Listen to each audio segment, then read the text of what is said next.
Assalamualaikum warahmatullahi wabarakatuh.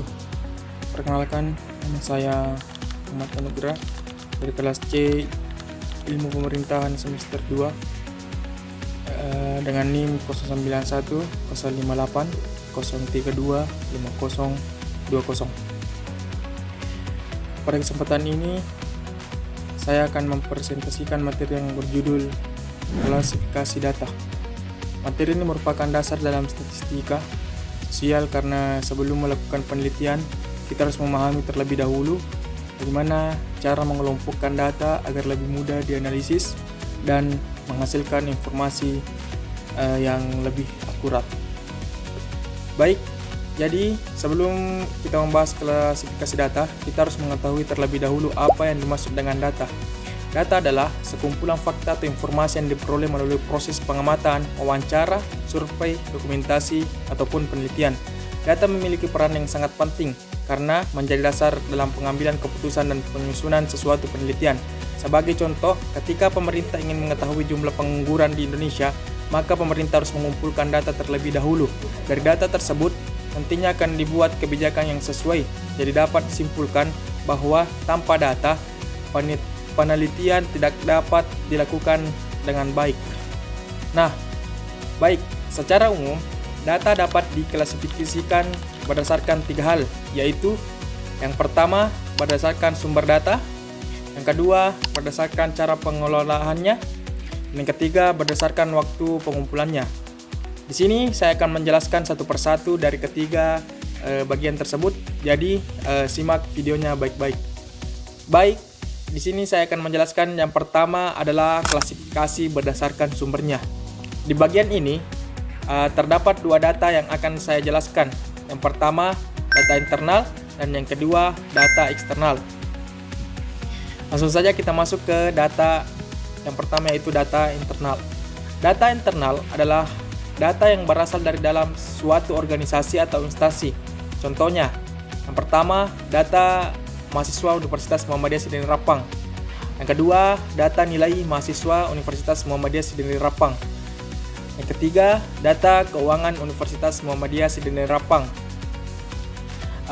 Dan yang keempat, data jumlah pegawai Universitas Muhammadiyah Sidrani Rapang. Data ini digunakan untuk kebutuhan organisasi atau instansi Muhammadiyah Universitas Muhammadiyah Sidrani Rapang. Selanjutnya ada data eksternal. Sedangkan data eksternal berasal dari luar organisasi. Contohnya, yang pertama, data Badan Pusat Statistika atau BPS. Yang kedua, data dari kementerian. Yang ketiga, data dari media sosial seperti Instagram, TikTok, Facebook, dan lain-lain. Yang keempat, data hasil penelitian lembaga lain. Data eksternal biasanya digunakan sebagai informasi pendukung atau pembandingan. Selanjutnya adalah berdasarkan cara memperolehnya.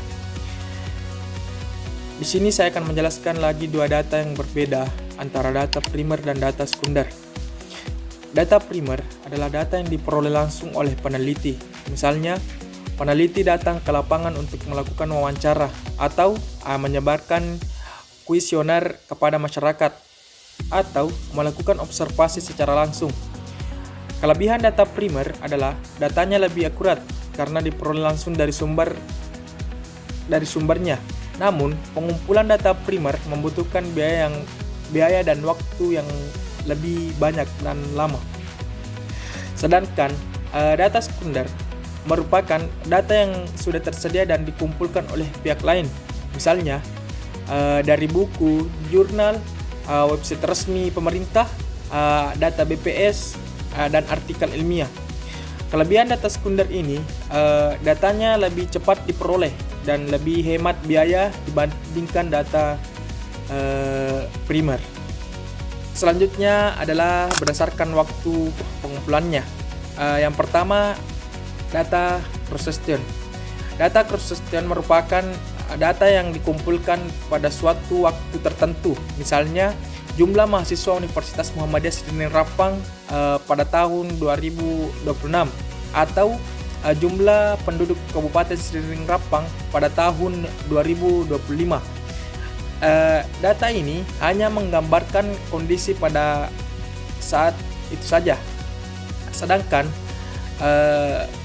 data tim series adalah data yang dikumpulkan secara berkala dalam jangka waktu tertentu.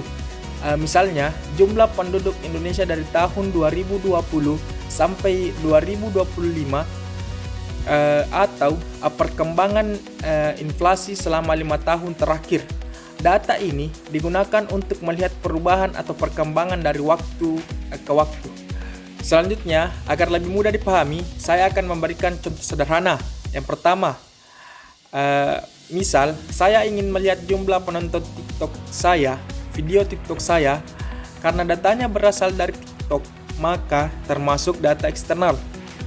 Yang kedua, karena data tersebut sudah tersedia di aplikasi TikTok, maka termasuk data sekunder. Yang ketiga, jika saya mengambil data hanya pada hari ini, maka termasuk data cross-station. Yang keempat, sedangkan jumlah penonton berupa angka, sehingga termasuk data kuantitatif. Dari keempat contoh tersebut, kita dapat mengetahui bahwa satu data bisa memiliki beberapa klasifikasi sekaligus. Dan selanjutnya, mengapa kita perlu memahami klasifikasi data? Karena klasifikasi data membantu peneliti menentukan metode penelitian, memiliki teknik pengumpulan data, mempermudah proses analisis, meningkatkan ketepatan hasil penelitian, serta menghasilkan kesimpulan yang lebih akurat. Oleh karena itu, klasifikasi data merupakan langkah yang sangat penting dalam penelitian. Baik, sebagai penutup dapat disimpulkan bahwa yang pertama, klasifikasi data berdasarkan sumber terdiri dari data internal dan data eksternal. Yang kedua, berdasarkan cara memperolehnya terdiri dari data primer dan data sekunder. Dan yang ketiga, berdasarkan waktu pengumpulan terdiri dari data cross-section dan data tim series. Dengan memahami klasifikasi data yang sudah saya jelaskan tadi, kita dapat menentukan jenis data yang sesuai sehingga penelitian kita menjadi lebih mudah dan hasilnya lebih terpercaya. Terima kasih. Demikian presentasi yang saya sempat bawakan. Apabila terdapat kekurangan maupun kesalahan dalam menyampaikan materi, saya mohon maaf sebesar-besarnya. Dan saya ingin berterima kasih kepada Ibu dosen pengampu dan teman-teman yang sudah menyaksikan video saya. Mudah-mudahan teman-teman terhibur dan bisa memahami apa yang saya katakan, meskipun ada kesalahpahaman kata sedikit yang saya ucapkan. Terima kasih.